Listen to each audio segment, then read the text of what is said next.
Good afternoon बच्चों, आज हम लेने वाले हैं ऑर्गेनिक केमिस्ट्री का बेसिक। ओके, तो सबसे पहले आपने 10th में पढ़ा होगा ऑर्गेनिक केमिस्ट्री। तो कौन बता सकता है what is mean by organic chemistry? मेरा नाम है दीपक सर और आज हम लेने वाले हैं ऑर्गेनिक केमिस्ट्री का बेसिक। काफ़ी बच्चे यहाँ 10वीं से पास हो चुके, 11th भी आपने किया है। तो ऑर्गेनिक केमिस्ट्री मतलब क्या? रितेश? तो देखो, पीरियोडिक टेबल में जितने भी एलिमेंट हैं, तो सिर्फ कार्बन की स्टडी ऑर्गेनिक केमिस्ट्री में की जाती है। ओके, कार्बन या कार्बन से रिलेटेड जितने भी कंपाउंड है, कार्बन की पूरी केमिस्ट्री कौन से ब्रांच में स्टडी की जाती है? ऑर्गेनिक केमिस्ट्री में। और कार्बन छोड़ के जितने भी बाकी एलिमेंट है उनकी स्टडी कहाँ की जाती है? इनऑर्गेनिक केमिस्ट्री में। उनकी स्टडी कहाँ की जाती है? इनऑर्गेनिक केमिस्ट्री में। ओके, सबको आया इतना पॉइंट क्लियर? उसके बाद देखो,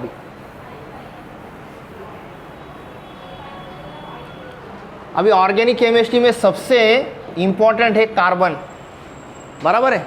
सबसे इंपॉर्टेंट क्या है? कार्बन है। तो सवाल ये है कि कार्बन इंपॉर्टेंट क्यों है? व्हाई? आज तो बेसिक लेक्चर होगा इनके हिसाब से, कल से आपका मॉर्निंग में लेंगे हम। बताइए, जो 11th 12th पास हो चुके आ चुके हैं, अंजलि, हाँ बताइए। वेरी गुड, लेकिन और इससे अच्छा आंसर, कार्बन हर एक जगह पाया जाता है, लेकिन कार्बन की और क्या खासियत है बॉन्डिंग में? बोलो जोर से बोलो। उसके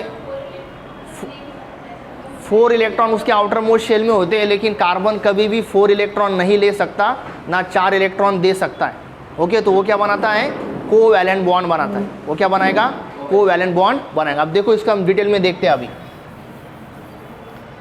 अगर पीरियोडिक टेबल आप देखेंगे,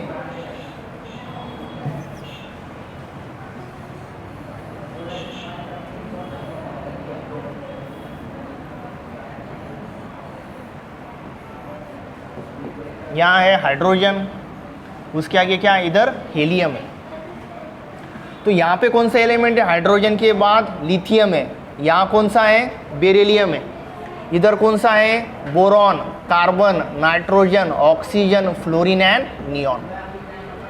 समझ में आ रहा है? इलेक्ट्रॉन देखो, यहाँ पे कौन सा है? Lithium, beryllium, boron, carbon, nitrogen, oxygen, fluorine and neon. Okay, अभी इसका हम इलेक्ट्रॉनिक कॉन्फ़िगरेशन देखेंगे। आप लोगों को मैंने इसके पहले चैप्टर पढ़ा है पीरियोडिक टेबल में कि लिथियम के आउटर मोस्ट शेल में, बेरिलियम के आउटर मोस्ट शेल में, और जितने भी ग्रुप है इन सब के आउटर मोस्ट शेल में क्या होंगे? नंबर ऑफ इलेक्ट्रॉन सेम होने वाले। तो उसके कारण उसका बॉन्डिंग पैटर्न कैसा होता है ये अभी हम देखेंगे। तो देखो, यहाँ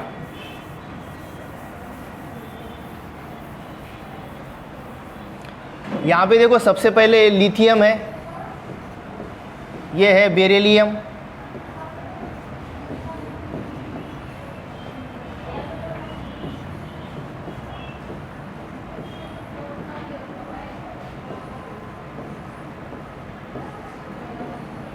इतना ही हम लेंगे। यहाँ पे कौन सा एलिमेंट है? ये लिथियम है, बेरिलियम है, बोरॉन है, कार्बन है, नाइट्रोजन है, ऑक्सीजन एंड फ्लोरीन।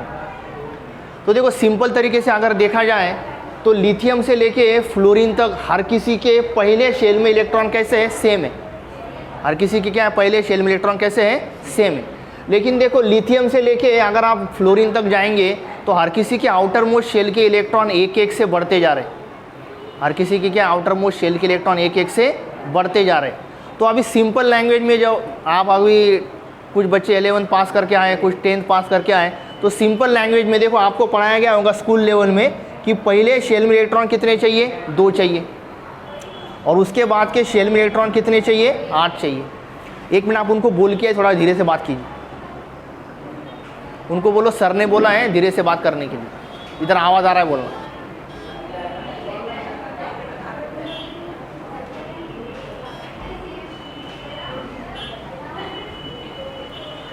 बोल दिया? इतना आपने पढ़ा है ना कि पहले शेल में इलेक्ट्रॉन कितने चाहिए? 2 चाहिए, और सेकंड शेल में इलेक्ट्रॉन कितने चाहिए? 8 चाहिए। अब मुझे बोलो लिथियम के लिए, हालांकि इसकी साइज़ है, काफ़ी सारे फैक्टर डिटरमाइन करते हैं कि ये क्या करेगा, किस तरीके से बॉन्डिंग करेगा। अब लिथियम को एक इलेक्ट्रॉन देना आसान है क्या, 7 इलेक्ट्रॉन लेना आसान है? एक इलेक्ट्रॉन देना आसान है, तो लिथियम क्या करेगा, एक इलेक्ट्रॉन दे देगा। हालांकि इसका साइज भी इसके लिए मैटर करता है, इसका साइज कैसा होता है, बड़ा होता है। और लिथियम क्या है, मेटल। मैंने आपको पिछले लेक्चर में बताया था, metal is a electron donor, मैंने बताया था, यहाँ पे देखो लिख के देता हूँ। और ये क्या है, नॉन मेटल। तो मेटल क्या रहेगा बच्चों, इलेक्ट्रॉन डोनर, और नॉन मेटल क्या रहेगा, इलेक्ट्रॉन एक्सेप्टर।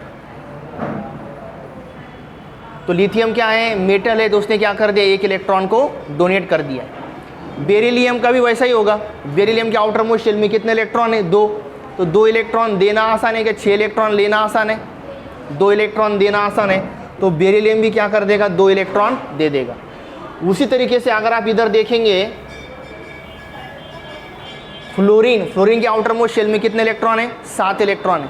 तो फ्लोरीन को 7 इलेक्ट्रॉन देना आसान है क्या, 1 इलेक्ट्रॉन लेना आसान है, 1 इलेक्ट्रॉन लेना आसान है। तो फ्लोरीन 1 इलेक्ट्रॉन लेगा, ऑक्सीजन उसी तरीके से 2 इलेक्ट्रॉन लेगा, और नाइट्रोजन कितने इलेक्ट्रॉन लेगा, 3।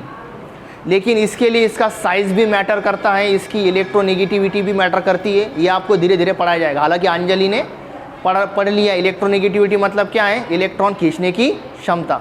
Okay, the ability of an atom to attract share pair of electron towards itself. तो इस सब की इलेक्ट्रोनेगेटिविटी कैसी होती है, ज़्यादा होती है। अभी ये है बोरॉन और ये है कार्बन। बोरॉन में एक्सेप्शन है। बोरॉन क्या करता है, बोरॉन के कभी भी आउटर मोस्ट शेल में 6 इलेक्ट्रॉन से ज़्यादा इलेक्ट्रॉन नहीं होते। बोरॉन के आउटर मोस्ट शेल में 8 इलेक्ट्रॉन कभी नहीं होंगे। तो ये आपको पढ़ाया जाएगा केमिकल बॉन्डिंग चैप्टर में। उसको बोलते हैं इनकम्प्लीट ऑक्टेट। क्या बोलेंगे उसको, इनकम्प्लीट ऑक्टेट। वैसा ही होता है PCl5, उसमें क्या होता है, एक्सपांडेड ऑक्टेट। PCl5 के आउटर मोस्ट शेल में कितने इलेक्ट्रॉन होंगे, 10। ये देखो, ये है फॉस्फोरस। कितना एटॉमिक नंबर है फॉस्फोरस का, हाँ कितना है, 15। तो यहाँ इलेक्ट्रॉन हो गए 2, यहाँ इलेक्ट्रॉन हो गए 8, और यहाँ पे इलेक्ट्रॉन हो गए 5। कौन है ये, फॉस्फोरस। तो फॉस्फोरस के आउटर मोस्ट शेल में कितने इलेक्ट्रॉन है, 5 है। ओके, तो बॉन्ड भी कितने बनाता है वो, और 5। तो देखो कैसा होगा, ये है फॉस्फोरस, 1 2 3 4 5। इसका एक स्पेसिफिक स्ट्रक्चर भी होता है, लेकिन मैंने निकाला नहीं, आपने को ये कंसेप्ट क्लियर करने का है। तो देखो फॉस्फोरस के कितने इलेक्ट्रॉन हो गए, 5, और शेयरिंग वाले कितने इलेक्ट्रॉन हो गए, 5। 5 और 5 कितने हो गए, 10। तो फॉस्फोरस के आउटर मोस्ट शेल में इलेक्ट्रॉन रहते हैं 10। तो उसको क्या बोलेंगे अपन, एक्सपांडेड ऑक्टेट। क्या बोलेंगे। और ये जो है बोरॉन, तो बोरॉन के, तो ये है बोरॉन, ये बनाता है फ्लोरीन, फ्लोरीन एंड फ्लोरीन। अगर हाँ यहाँ फ्लोरीन लगा सकते हैं आप, लगे तो हाइड्रोजन भी लगा सकते हैं। तो देखो यहाँ बोरॉन के आउटर मोस्ट शेल में खुद के कितने इलेक्ट्रॉन है, 3। उसने शेयरिंग कितने की है, 3। तो बोरॉन के आउटर मोस्ट शेल में इलेक्ट्रॉन कितने रहे, सिर्फ 6। मतलब आपको जो 10वीं तक पढ़ाया था, ये जो 11th में आपने पढ़ा है कि हर किसी के आउटर मोस्ट शेल में 8 इलेक्ट्रॉन हो, ऐसा कंपल्शन नहीं है। ये क्या है, उसके लिए एक्सेप्शन है बोरॉन। उसके आउटर मोस्ट शेल में कितने इलेक्ट्रॉन रहेंगे, सिर्फ 6। समझ में आ रहा है अभी। लेकिन ये सब क्या करेंगे, 1 इलेक्ट्रॉन देगा, ये 2 इलेक्ट्रॉन देगा। देखो इलेक्ट्रॉन लॉस करेगा तो चार्ज कौन सा आता है, प्लस। और इलेक्ट्रॉन अगर गेन करेगा, इलेक्ट्रॉन अगर वो लेगा तो चार्ज कौन सा आता है, माइनस। अभी देखो बीच में बचा है कार्बन। कार्बन 4 इलेक्ट्रॉन ले भी नहीं सकता और कार्बन 4 इलेक्ट्रॉन दे भी नहीं सकता। इसका कारण क्या है, उसका चार्ज टू रेडियस रेशो बहुत ज़्यादा डिस्टर्ब हो जाने के कारण वो अगर 4 इलेक्ट्रॉन लेगा, देखो क्या होगा यहाँ पे,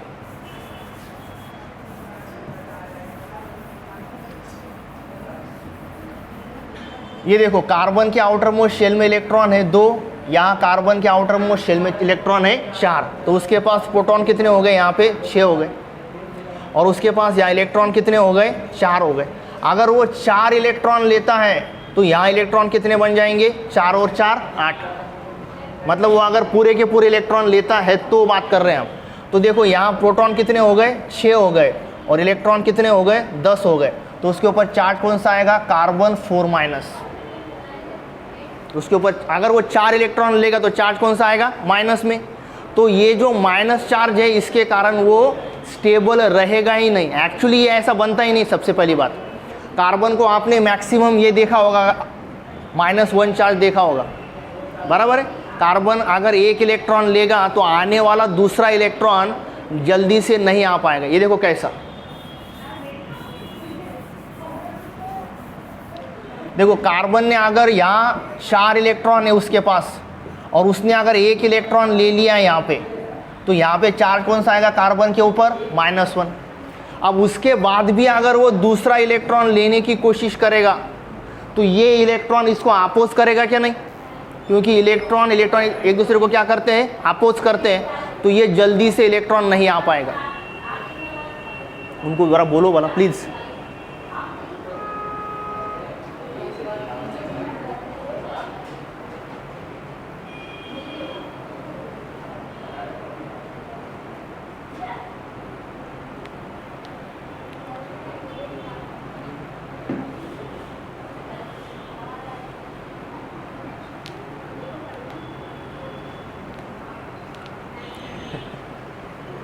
ठीक है, ये जल्दी से इलेक्ट्रॉन नहीं अकोमोडेट कर पाएगा, तो कार्बन 4- बनना ही कैसा है, इम्पॉसिबल। उसका दूसरा देखो, अभी मतलब कार्बन 4 इलेक्ट्रॉन नहीं ले सकता। मैंने यहाँ पे जितना भी लिख के दिया था, इलेक्ट्रॉन कितने लिए थे, हर किसी ने 1-1 इलेक्ट्रॉन लिया था। ऑक्सीजन 2 इलेक्ट्रॉन ले सकता है, ओके, उसके लिए भी बहुत डिफिकल्ट होगा, लेकिन 2 इलेक्ट्रॉन वो ले सकता है। नाइट्रोजन 3 इलेक्ट्रॉन लेगा, बराबर, लेकिन कार्बन जल्दी से 4 इलेक्ट्रॉन नहीं ले पाएगा, बराबर है। समझ में आ रहा है ना। अब सपोज हम मानते हैं कि कार्बन ने दूसरा इलेक्ट्रॉन भी ले लिया और ये कार्बन -2 बन गया। अब आने वाला तीसरा इलेक्ट्रॉन जो है उसको ये इलेक्ट्रॉन क्या करेंगे, रिपेल करेंगे, तो कार्बन 3-4 इलेक्ट्रॉन नहीं ले पाएगा। अब उसका उल्टा देखो, कार्बन ने अगर यहाँ पे 4 इलेक्ट्रॉन है तो उसके पास देखो प्रोटॉन कितने हैं, 6, और उसके पास इलेक्ट्रॉन भी कितने हैं, 6। अगर ये 1 इलेक्ट्रॉन का लॉस कर देगा, मतलब यहाँ से 1 इलेक्ट्रॉन अगर वो लॉस कर देगा, तो यहाँ पे क्या बनेगा, 2 और 3, और ये क्या बन जाएगा, कार्बन +1। तो देखो इसका साइज छोटा हो गया अभी। अगर इसमें से और 1 इलेक्ट्रॉन वो लॉस करेगा तो ये क्या बनेगा, 2 और 2, और ये क्या बन जाएगा, कार्बन +2। तो उसका देखो उसका साइज छोटा होते जा रहा है। साइज छोटा होने के कारण क्या हो जाएगा, न्यूक्लियर चार्ज बढ़ जाएगा। इधर देखो, यहाँ पे 6 प्रोटॉन 6 इलेक्ट्रॉन को खींच रहे थे, यहाँ पे 6 प्रोटॉन 5 इलेक्ट्रॉन को खींच रहे, और यहाँ पे 6 प्रोटॉन 4 इलेक्ट्रॉन को खींचेंगे। तो प्रोटॉन की संख्या बढ़ती जा रही है और इलेक्ट्रॉन की संख्या कम होती जा रही है, तो इलेक्ट्रॉन वो बहुत टाइटली खींचेगा अपने तरफ। क्या करेगा, इलेक्ट्रॉन को अपने तरफ बहुत टाइटली खींचेगा, और इसीलिए उसके बाद के इलेक्ट्रॉन लॉस करना कार्बन के लिए पॉसिबल नहीं है। तो कार्बन क्या बनाता है, कोवैलेंट बॉन्ड। कार्बन क्या करता है, इसके बीच का रास्ता लेता है, क्या बनाता है वो, कोवैलेंट बॉन्ड, और इसीलिए कार्बन केमिस्ट्री इंपॉर्टेंट है। हाँ, लेकिन इतना याद रखने का है, कार्बन 1 इलेक्ट्रॉन लॉस भी कर सकता है और कार्बन 1 इलेक्ट्रॉन गेन भी कर सकता है, ये पॉसिबल है। अगर आप आगे चल के ऑर्गेनिक केमिस्ट्री अच्छे से पढ़ेंगे तो आपको कार्बन +1 मिलेगा और कार्बन -1 भी मिल जाएगा, ओके। जैसे ये ग्रिग्नार्ड रिएजेंट है R Mg and X, तो ये टूटने के बाद ऐसा बनता है R-, तो R मतलब क्या है, कार्बन। जैसे देखो बच्चों, स्कूल लाइफ में आपको पढ़ाया जाता है मैथमेटिक्स में कि अगर आपको किसी की वैल्यू नहीं पता है तो हम क्या बोलते हैं उसको x, हम क्या बोलते हैं उसको x मान लो। वैसे केमिस्ट्री में कार्बन या कोई ग्रुप है तो उसको क्या बोलते हैं हम, R, उसको क्या बोलेंगे हम, R ग्रुप बोलेंगे। R मतलब क्या है, कार्बन से बना हुआ कुछ तो भी, वो CH3 भी हो सकता है, CH3 CH2 भी हो सकता है। समझ में आ रहा है, तो उसको क्या बोलते हैं, R। फिर से एक बार बताता हूँ, जैसे 10वीं तक आपको मैथ में अगर किसी का जवाब ढूंढना है तो हम क्या मानते हैं, उसको x मान लो। वैसे यहाँ पे Mg कांस्टेंट है, लेकिन यहाँ पे कौन सा ग्रुप होगा ये हम फिक्स नहीं बता सकते, या उसको हम क्या बोलते हैं, R। तो यहाँ पे देखो CH3 MgX भी हो सकता है एंड CH3 CH2 MgX भी हो सकता है। समझ में आ रहा है, तो उसको केमिस्ट्री में क्या बोलेंगे अपन, R। आज का हमारा लेक्चर बहुत जनरल लेक्चर है, ओके, इसलिए इतने बेसिक से पढ़ाया जा रहा है। अभी इसीलिए कार्बन क्या बनाएगा, कोवैलेंट बॉन्ड बनाएगा। कार्बन क्या बनाएगा, कोवैलेंट बॉन्ड बनाएगा। तो कार्बन अगर कोवैलेंट बॉन्ड बनाएगा तो उसके कारण बनने वाले कंपाउंड कैसे हो गए, बहुत सारे हो गए। और इसीलिए देखो हम सब भी किससे बने हैं, कार्बन से ही बने। हम खाते भी क्या है, कार्बन ही। हम पहनते भी क्या है, कार्बन ही। ये कपड़े के अंदर क्या है, पूरा का पूरा कार्बन ही है। और इंसान कैसा है, स्वार्थी है। इंसान सबसे पहले उसका स्टडी करेगा जिसके कारण उसका ज़िंदगी बेहतर होगा। हम नाइट्रोजन खाते क्या, हम गोल्ड खाते, हम लोहा खाते, हम सिलिकॉन फॉस्फोरस ये सब खाते क्या। हम ऐसा बोलते क्या, नाश्ते में थोड़ा कार्बन ये दे दो, लोहा दे दो, हाँ थोड़ा गोल्ड दे दो, थोड़ा नियॉन गैस दे दो, ऐसा खाते क्या हम नहीं। हम क्या खाते हैं, आपने देखो सुना भी होगा, ऑर्गेनिक फूड सुना है ना, सुना है ऑर्गेनिक फूड। तो ऑर्गेनिक केमिस्ट्री मतलब क्या है, स्टडी ऑफ कार्बन कंपाउंड। तो ऑर्गेनिक फूड मतलब क्या होगा, कार्बन का ही होगा ना, समझ में आ रहा है। उसको मराठी या हिंदी में क्या बोलेंगे, सेंद्रीय। ये भी आपने वर्ड सुना होगा, सुना है क्या, सेंद्रीय सुना है ना। तो सेंद्रीय मतलब क्या होगा, कार्बन। अच्छा ऑर्गेनिक फूड सुना है ना, ऑर्गेनिक फार्मिंग भी सुना होगा आपने, ऑर्गेनिक फार्मिंग। तो ऑर्गेनिक फार्मिंग, ऑर्गेनिक सब किससे रिलेटेड है, कार्बन से ही रिलेटेड है। इतना समझ में आ गया। तो देखो कार्बन और उससे जितने भी कंपाउंड बनते हैं उसकी स्टडी कहाँ की जाएगी, ऑर्गेनिक केमिस्ट्री में। किस में की जाएगी, ऑर्गेनिक केमिस्ट्री में। अभी देखो सपोज ये मेरे पास एक कंपाउंड है,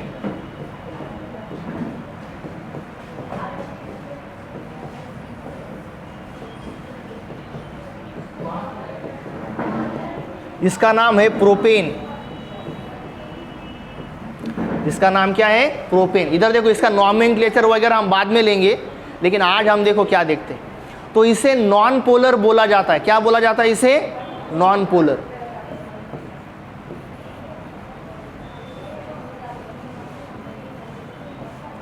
नॉन पोलर मतलब क्या है, यहां पे कहीं पे भी चार्जेस नहीं है। नॉन पोलर मतलब क्या है, यहां पे कहीं पे भी चार्जेस नहीं है। समझ में आ रहा है।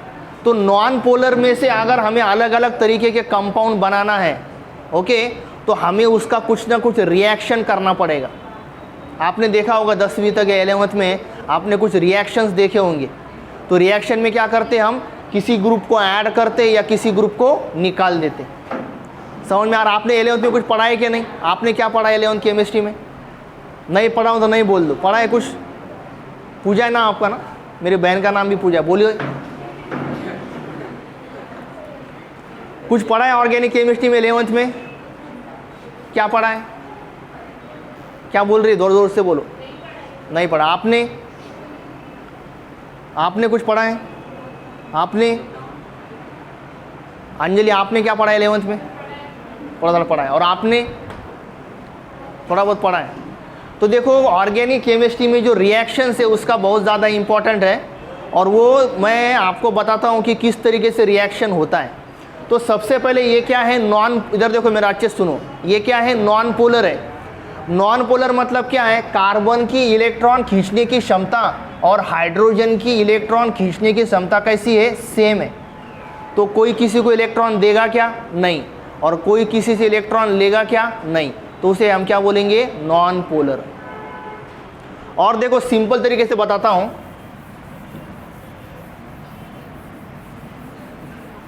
देखो ये अगर हमने वाटर लिया तो वाटर के अंदर क्या है, ये हाइड्रोजन, ऑक्सीजन एंड हाइड्रोजन। तो इसके ऊपर चार्ज होता है डेल्टा प्लस और इसके ऊपर चार्ज होता है डेल्टा माइनस। क्या हो गया आपको हंसने के लिए, इधर देखो ये डेल्टा प्लस का मीनिंग क्या है कि देखो ऑक्सीजन के पास आउटर मोस्ट शेल में कितने इलेक्ट्रॉन है, 6, 1 2 3 4 5 और 6। और ऑक्सीजन को उसका ऑक्टेट कंप्लीट करने के लिए और कितने इलेक्ट्रॉन की ज़रूरत है, 2।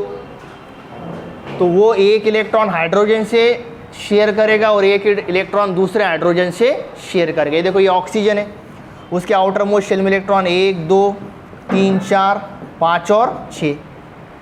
हाइड्रोजन के आउटर मोस्ट शेल में कितना इलेक्ट्रॉन है, 1। हाइड्रोजन के आउटर मोस्ट शेल में कितना इलेक्ट्रॉन है, 1। ये हो गया हाइड्रोजन, ये हो गया ऑक्सीजन और ये क्या हो गया, हाइड्रोजन। तो हाइड्रोजन को पहली कक्षा में कितने इलेक्ट्रॉन चाहिए, 2। तो हाइड्रोजन इससे शेयर कर लेगा, ये भी इससे शेयर कर लेगा। तो देखो ऑक्सीजन के कितने हो गए खुद के इलेक्ट्रॉन, 6, 7 और ये हो गया एक 8। समझ में आ रहा है? तो इस तरीके से H2O बन गया। लेकिन इलेक्ट्रॉन शेयर करने के बाद ऑक्सीजन की इलेक्ट्रोनिगेटिविटी कैसी है, ज़्यादा है। इलेक्ट्रोनिगेटिविटी मतलब क्या, हमने कल परसों ही देखा, the ability of an atom to attract the shared pair of electron towards itself. अब इसको और सिंपल लैंग्वेज में देखो, अभी इलेक्ट्रॉन शेयर होने के बाद ऑक्सीजन के पास इलेक्ट्रॉन खींचने के लिए कितने प्रोटॉन है, 8। हम सिर्फ यहाँ पे प्रोटॉन की बात करेंगे, आसानी से समझ में आ जाएगा। इसको क्या बोलेंगे हम, न्यूक्लियर चार्ज। लेकिन हाइड्रोजन के पास इलेक्ट्रॉन खींचने के लिए कितने प्रोटॉन है, 1। जैसे मैंने और रितेश ने इलेक्ट्रॉन का शेयरिंग कर लिया तो इलेक्ट्रॉन के ऊपर अभी हमारा दोनों का हक आ गया, बराबर है। लेकिन रितेश के पास इलेक्ट्रॉन खींचने के लिए कितना प्रोटॉन है, 1 है। और मेरे पास इलेक्ट्रॉन खींचने के लिए कितने प्रोटॉन है, 8 है। तो इलेक्ट्रॉन ज़्यादा किसकी तरफ आएंगे, ऑक्सीजन की तरफ। देखो फिर से एक बार बताता हूँ, मैंने और रितेश ने क्या किया, इलेक्ट्रॉन का शेयरिंग किया। इलेक्ट्रॉन का शेयरिंग करने के बाद जैसे हम सपोज हमने कोई बाइक शेयरिंग में ले लिया तो बाइक के ऊपर दोनों का अधिकार है, उस तरीके से हमने इलेक्ट्रॉन शेयरिंग में ले लिया, शेयरिंग किया तो उस दोनों इलेक्ट्रॉन के ऊपर हमारा दोनों का समान अधिकार है। लेकिन उसके पास इलेक्ट्रॉन खींचने के लिए प्रोटॉन कितना है, 1, और मेरे पास इलेक्ट्रॉन खींचने के लिए प्रोटॉन कितने हैं, 8। तो मैक्सिमम टाइम इलेक्ट्रॉन किसकी तरफ रहेंगे, ऑक्सीजन की तरफ। तो इसीलिए इसको क्या बोला जाता है, डेल्टा माइनस।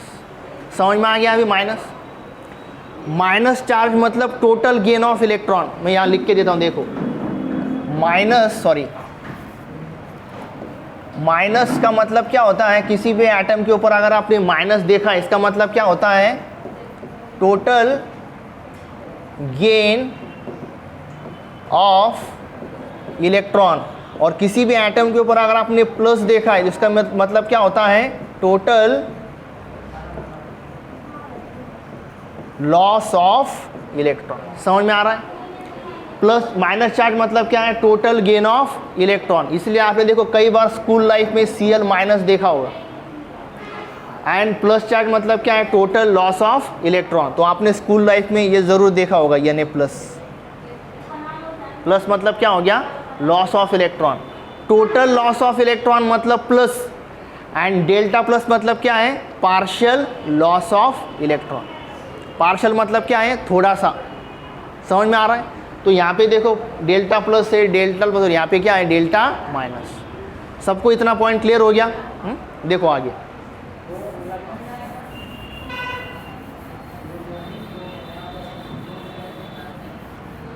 देखो यहाँ पे अब ये है वाटर, ये है डेल्टा प्लस, ये है डेल्टा प्लस और ये है डेल्टा माइनस।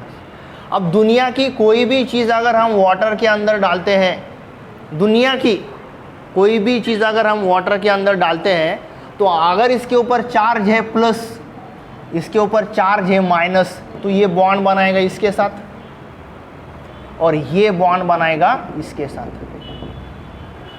इसीलिए वो वाटर में डिसॉल्व होगा। और अगर ऐसे बॉन्ड नहीं बनेंगे तो वाटर में डिसॉल्व होगा नहीं। समझ में आ रहा है? तो इसको क्या बोलेंगे अपन, पोलर सॉल्वेंट। इसको क्या बोलेंगे अपन, पोलर सॉल्वेंट। ये देखो, ये माइनस चार्ज बॉन्ड बनाएगा प्लस के साथ, और ये प्लस जो है ये बॉन्ड बनाएगा माइनस के साथ। यहाँ पे ये डेल्टा माइनस है और ये क्या है, डेल्टा प्लस है, तभी इस तरीके के बॉन्ड बनेंगे। अल्कोहल देखो, अल्कोहल का फॉर्मूला क्या आपको 10th में पढ़ाया है, बोलो अल्कोहल का फॉर्मूला क्या है अंजलि? वेरी गुड, देखो अंजलि ने सही जवाब दे दिया। उसको क्या बोलेंगे हम, ROH, बराबर है। R मतलब क्या होगा, कार्बन, तो हम इसको कार्बन ले लेते, CH3 लेते। तो देखो ये तो मैंने आपको अभी बताया, ये कैसा है, नॉन पोलर है। मैंने बोला ना अभी इसके पहले, प्रोपेन कैसा है, नॉन पोलर। तो इसके ऊपर चार्ज कौन सा होगा, डेल्टा माइनस, इसके ऊपर चार्ज कौन सा होगा, डेल्टा प्लस। तो देखो ये माइनस बॉन्ड बनाएगा प्लस के साथ और ये प्लस बॉन्ड बनाएगा माइनस के साथ। तो इस तरीके से अल्कोहल डिजॉल्व हो जाएगा वाटर के अंदर। समझ में आ रहा है? तो इसे हम क्या बोलेंगे? Polar solvent. इसे हम क्या बोलेंगे? Polar solvent. सबको आ रहा है समझ में? तो दुनिया की कोई भी चीज़ वाटर के अंदर डिजॉल्व होती है तो उसके अंदर चार्जेस है तो ही वो डिजॉल्व होगी, और इसीलिए ऑयल वाटर के अंदर डिजॉल्व नहीं होता है क्योंकि ऑयल के ऊपर कोई चार्जेस नहीं है क्या?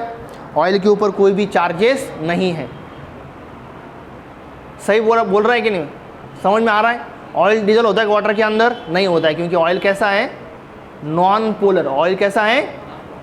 और इसीलिए ऑयल वाटर के अंदर डिजॉल्व नहीं होता। इतना आया समझ में? अब देखो मुझे क्या बताने का था। अब जो बच्चे रिपीट कर रहे हैं उनको तो बहुत बोर हो रहा है, अब क्या करें लेकिन। तो देखो ये है कार्बन, कार्बन एंड कार्बन, और यहाँ पे है हाइड्रोजन, हाइड्रोजन एंड हाइड्रोजन। तो ये कैसा हो गया? नॉन पोलर हो गया। ये कैसा हो गया? Non polar. इस नॉन पोलर को अगर मुझे पोलर में कन्वर्ट करना है तो उसी को बोला जाता है रिएक्शंस। समझ में आ रहा है? तो जितने भी आप 11th-12th में ऑर्गेनिक केमिस्ट्री पढ़ेंगे, हमको क्या करना है? यहाँ से हाइड्रोजन निकालना है, वहाँ पे कुछ तो भी लगाना है। बस आपको हाइड्रोजन निकालना है, वहाँ पे कुछ तो भी लगाना है, या यहाँ पे अगर Cl होगा उसको निकालना है, वहाँ OH लगाना है। तो ये फेविकॉल से लगा पाएंगे क्या आप? हम ऐसा कर पाएंगे क्या? स्पैचुला लिया या हथौड़ा लिया, ये तोड़ दिया, दूसरा वहाँ पे डाल दिया, ऐसा पॉसिबल है? हो रहा है अच्छे से रिकॉर्डिंग? समझ में आ रहा मैं क्या बोल रहा हूँ? ऐसा कर पाएंगे क्या हम? यहाँ से हाइड्रोजन निकाला और वहाँ पे कुछ तो भी ज्वाइन कर दिया। बैठ जाइए।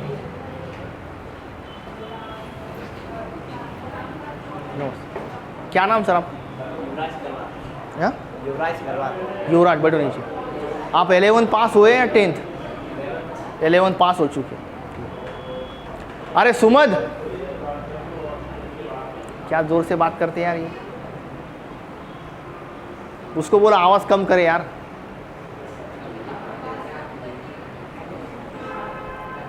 ठीक है, देखो इधर ये कैसा है? Non polar. इधर मेरा पूरा सुन लो। अभी यहाँ पे मुझे सपोज अल्कोहल बनाना है, बाय सिंपल एग्जांपल। सपोज मुझे क्या बनाना है? अल्कोहल। तो सपोज मुझे बनाना है CH3OH, और यहाँ पे मेरे पास क्या है? ये है मेरे पास मीथेन। ये आपने जरूर 10th में पढ़ा होगा। मिथ मतलब क्या है? एक कार्बन। ANE मतलब क्या है? Single bond. अब मुझे मीथेन से क्या बनाना है? मिथिल अल्कोहल। इसका नाम क्या है?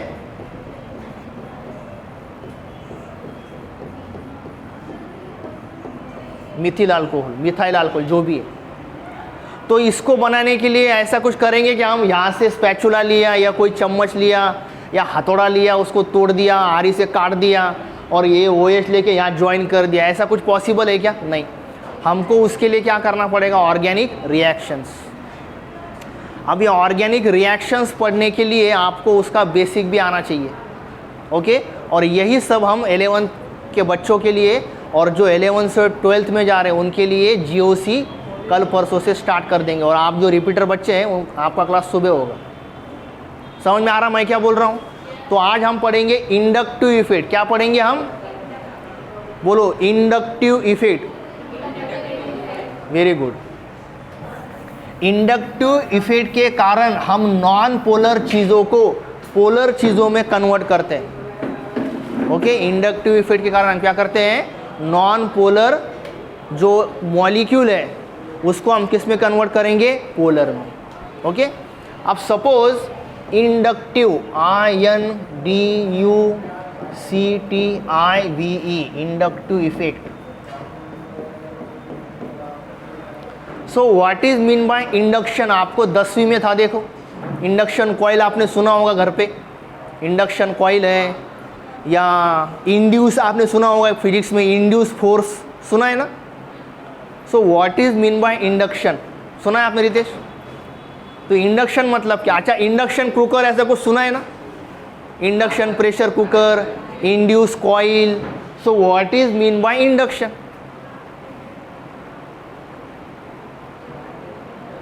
बोलो रितेश. इंडक्शन मतलब निर्माण करना. इंडक्शन मतलब क्या है? निर्माण करना या कुछ नया बनाना. ओके, तो देखो सपोज ये मेरे पास एक कंपाउंड है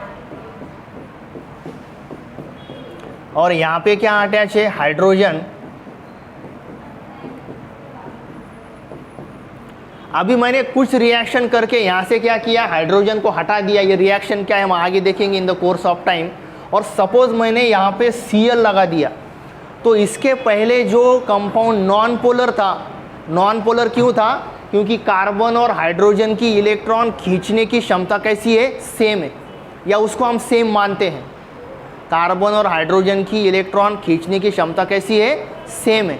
ओके, उसको क्या बोलते हैं? इलेक्ट्रोनिगेटिविटी. क्या बोलेंगे उसको अपन?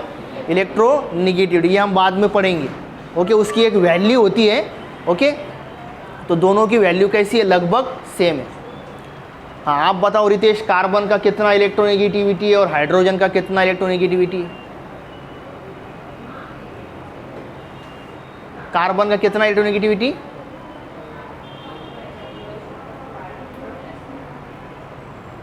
बताओ ना अंजलि, आप बताओ.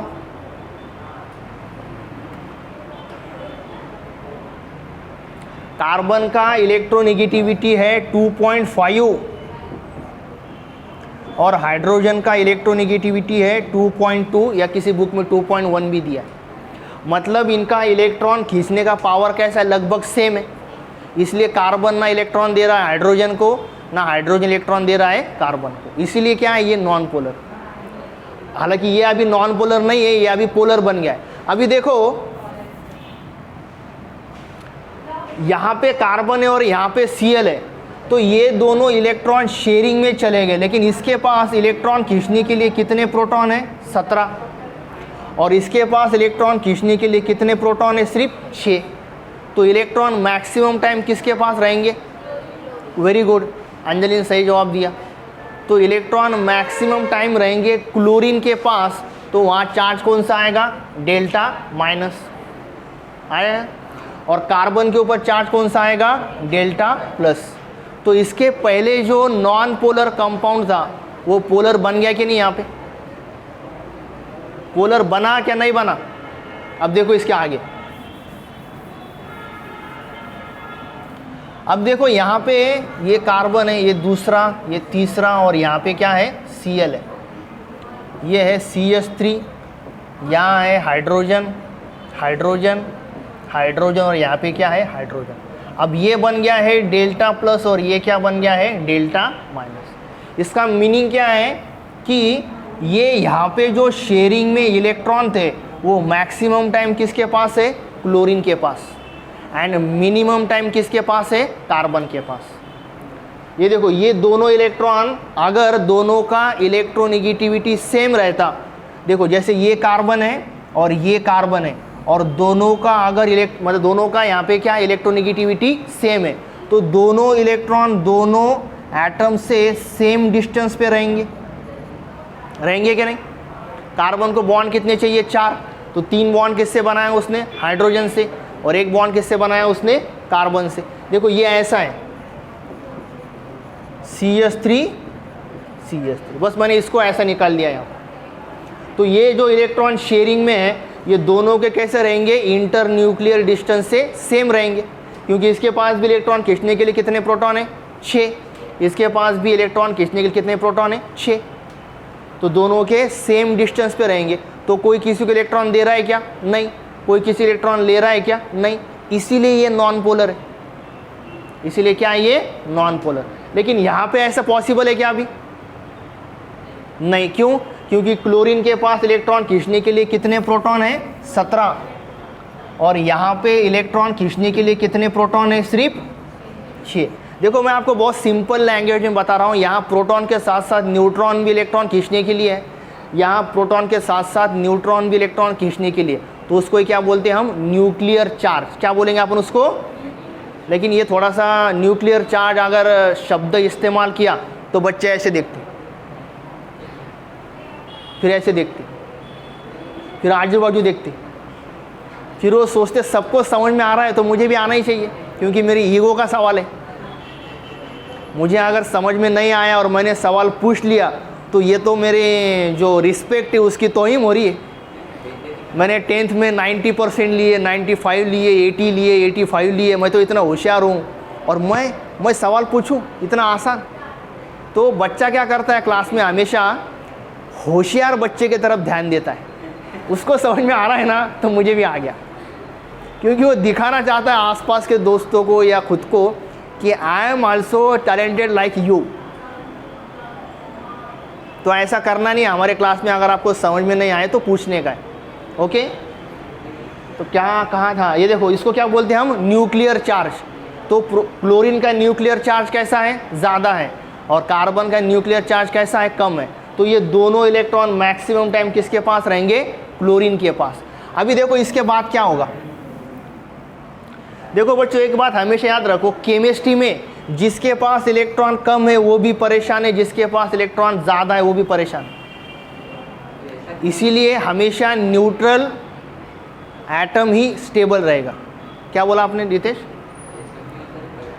ये बताओ एक बार, ये बताओगे एक बार फिर से। इधर देखो, ये जिसके पास इलेक्ट्रॉन ज़्यादा है वो भी परेशान, जिसके पास इलेक्ट्रॉन कम है वो भी कैसा है, परेशान है। परेशान मतलब क्या है, अनस्टेबल है, और अनस्टेबल मतलब क्या है, रिएक्टिव है। ओके, इतना याद रखो। बताओ कि कैसे है एक बार। अरे आप हाँ नहीं कुछ, देखो सब बच्चे कुछ नहीं बोल रहे।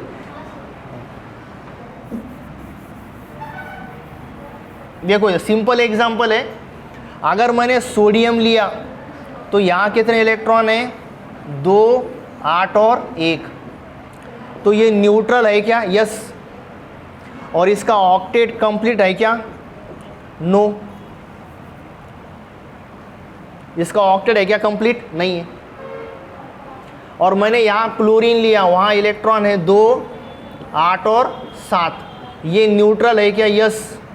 इसका ऑक्टेट कंप्लीट है क्या, नहीं है। ये जो मैंने लिखा है बोर्ड पे, ये सबको दिख रहा है, समझ में आ रहा है? इसका है क्या ऑक्टेट कंप्लीट,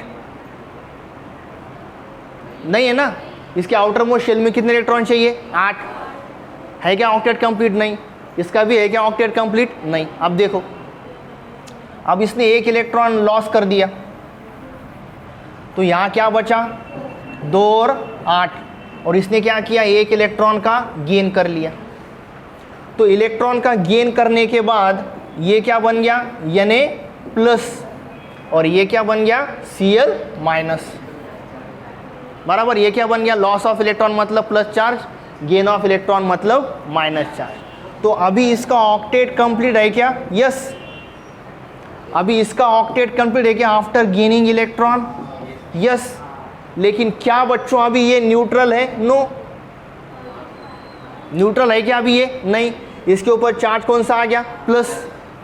और इसके ऊपर ये है क्या न्यूट्रल, नहीं। इसके ऊपर चार्ज कौन सा आ गया, माइनस। मतलब दोनों ही कंडीशन में वो रिएक्टिव है क्या, नहीं। यहाँ पे वो रिएक्शन करेगा ऑक्टेट कंप्लीट करने के लिए, और यहाँ पे वो रिएक्शन करेगा उसका चार्ज न्यूट्रलाइज करने के लिए। तो ये दोनों कंबाइन होके क्या बनेंगे, NaCl। ये दोनों कंबाइन होके क्या बन जाएंगे, NaCl, क्योंकि इसके ऊपर चार्ज कौन सा है, प्लस। इसके ऊपर चार्ज कौन सा है, माइनस। और आपको जितना पता ही है, प्लस एंड माइनस है अट्रैक्शन। समझ में आ रहा है? मतलब क्या है कि जिसके ऊपर इलेक्ट्रॉन कमी है वो भी परेशान, मतलब रिएक्टिव। जिसके पास इलेक्ट्रॉन ज़्यादा है वो भी कैसा है, reactive. Only neutral atom is stable. कौन सा, जैसे नियॉन।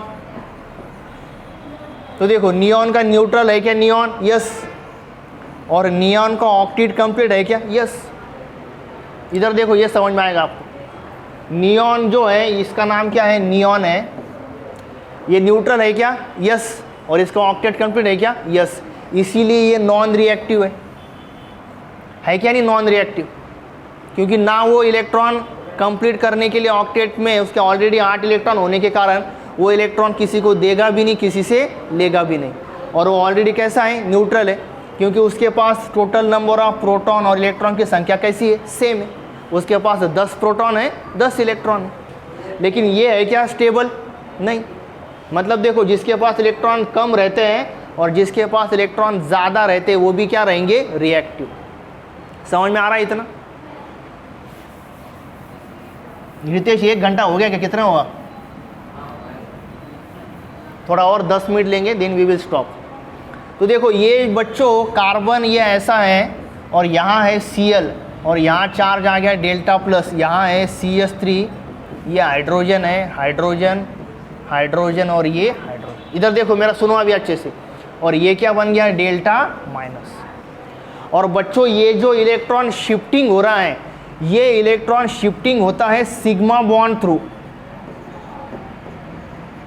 ये हम बाद में लेंगे और डिटेल में। इलेक्ट्रॉन शिफ्टिंग कौन से बॉन्ड के थ्रू होता है, सिग्मा बॉन्ड। आपने 10th में इतना पढ़ा ही होगा, carbon carbon single bond sigma bond,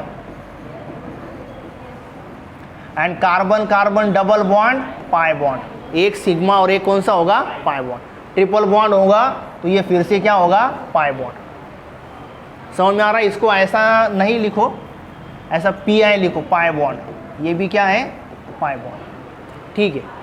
लेकिन यहाँ पे इलेक्ट्रॉन शिफ्टिंग कौन से बॉन्ड के थ्रू हो रहा है, सिग्मा बॉन्ड। अभी ये कार्बन के पास कार्बन नंबर 1 है, ये कार्बन नंबर 2 है और ये क्या है, कार्बन नंबर 3 है। अभी कार्बन नंबर 1 के पास इलेक्ट्रॉन की कमी आ गई, तो ये देखो, ये एग्जांपल हम कंप्लीट करके लेक्चर खत्म करते हैं। अब सपोज आपका नाम क्या है, युवराज, रितेश, और आपका नाम आतिफ।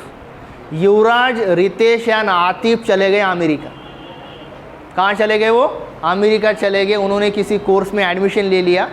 अभी वहाँ तीनों के तीनों रूम पार्टनर बन गए। तीनों के तीनों क्या बन गए, वहाँ पे रूम पार्टनर बन गए। अब हर महीने उनको घर मालिक को सपोज कुछ $200 किराया देना है। मुझे नहीं पता इतना किराया होता है, ज़्यादा हो गया शायद, $10-15, $20-25 उनको क्या है, किराया देना है। एग्जाम्पल ले रहे हैं हम। तो सपोज रितेश के पास पैसों की बहुत दिक्कत है, एग्जाम्पल ले रहे हैं अपन। देखो आप सबके पास पैसों की दिक्कत है, that's why you are struggling here to do something, ताकि कुछ जॉब वगैरह मिल जाए। And I am also in दिक्कत of money, that's why I am doing job, everyone doing same thing, ठीक है। तो रितेश के पास सपोज $5 की दिक्कत आ गई। सपोज ज़्यादा $50 लेते, एग्जाम्पल है, तो उसको रूम का किराया भी देना है, बाकी एक्सपेंसेस भी है, कॉलेज की फ़ीस देनी है वगैरह वगैरह। दिक्कत ही दिक्कत है, दिक्कतों का पहाड़ है उसके पास। तो उसके पास $50 की दिक्कत है, मतलब ये हो गया कंडीशन। तो वो क्या करेगा, आपका नाम युवराज, वो क्या करेगा, सपोज इसके पास $50 की दिक्कत है एग्जाम्पल, तो ये युवराज से लेगा $25। भाई मुझे थोड़ी मदद कर दे यार, मेरे पास ज़रा पैसों की दिक्कत है, ओके। और युवराज के पास भी दिक्कत होगी अभी $25 की, तो वो आतिफ से लेगा सपोज $12 या $13। समझ में आ गया एग्जाम्पल? मतलब वो क्या कर रहे हैं कि रितेश के पास जो पैसों की दिक्कत है उसको डिस्ट्रीब्यूट कर रहे हैं वो। समझ में आ रहा है? इस तरीके से यहाँ पे क्या होता है, किसी किसी बुक में 4 कार्बन तक दिया है, किसी किसी बुक में 3 कार्बन तक दिया है। कार्बन के पास जो इलेक्ट्रॉन की कमी है, तो कार्बन किससे इलेक्ट्रॉन खींचेगा, कार्बन नंबर 2 से। कार्बन नंबर 1 के पास क्या हो गया, इलेक्ट्रॉन की कमी हो गई, तो इलेक्ट्रॉन किससे खींच रहा है, वो कार्बन नंबर 2 से। और कार्बन नंबर 2 के पास इलेक्ट्रॉन की जो कमी है, वो इलेक्ट्रॉन किससे खींच रहा है, कार्बन नंबर 3 से। समझ में आ गया? तो यहाँ पे लिखा जाता है डेल्टा प्लस, यहाँ पे लिखा जाता है डेल्टा 2 प्लस, और यहाँ लिखा जाता है डेल्टा 3 प्लस। और किसी किसी बुक में 4 कार्बन तक भी दिया है। तो इसको क्या बोलेंगे अपन, इंडक्टिव इफेक्ट। क्या बोलेंगे इसको अपन, मतलब इंडक्टिव इफेक्ट में हमने क्या किया, नॉन पोलर कंपाउंड को पोलर में कन्वर्ट किया। नॉन पोलर कंपाउंड को किस में कन्वर्ट किया, हमने पोलर कंपाउंड में कन्वर्ट किया। और ये कौन से बॉन्ड के थ्रू इलेक्ट्रॉन ट्रांसफर होते हैं, सिग्मा बॉन्ड के थ्रू। समझ में आ गया? तो आज हमने क्या कंप्लीट किया है, इंडक्टिव इफेक्ट। इसके और पॉइंट हम थोड़े बहुत कल ले लेंगे। ओके, आज का लेक्चर खत्म करते हैं। My name is Deepak sir, thank you very much. बंद कर दो इसको।